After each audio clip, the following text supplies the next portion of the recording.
আসসালামু আলাইকুম রহমতুল্লাহ। আমি মারুফ। বর্তমানে বন্যায় দেশের পরিস্থিতি তেমন ভালো না। তো বন্যায় সর্বপ্রথম যে কাজটি করবেন সেটি হচ্ছে নিরাপদ পানির ব্যবস্থা রাখতে হবে।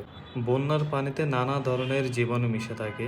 তাই এ সময় পানি আপনাকে সতর্কতা অবলম্বন করতে হবে। পানিকে বিশুদ্ধ করার যেসব প্রক্রিয়া, ফিটকিরি দিয়ে পানি ফুটিয়ে এসব প্রক্রিয়া উপস্থিত রাখতে হবে।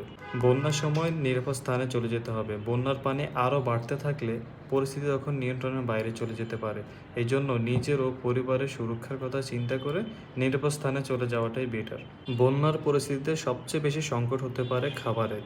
এজন্য এই বন্যা পরিস্থিতিতে খাবার সংরক্ষণ করার চেষ্টা করবেন। বিশেষ করে শুকনো খাবার, খেজুর, মুড়ি, এইসব জাতীয় শুকনো খাবারগুলো বেশি সংরক্ষণ করবেন। বন্যার সময় শিশুদের দিকে বিশেষ খেয়াল রাখতে হবে।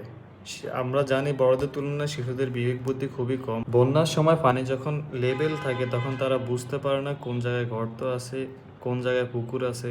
তো এই সময় শিশুদের দিকে বিশেষ কড়া নজরে রাখতে হবে। বন্যার সময় পোকামাকড়ের উপদ্রবও বাড়তে পারে। সাপ, ব্যাঙ এগুলো এসে ঘরের কোণে বাসা বাঁধতে পারে। তো পোকামাকড়, সাপ এগুলো দূর করার জন্য প্রয়োজনীয় ওষুধ ব্যবহার করতে হবে।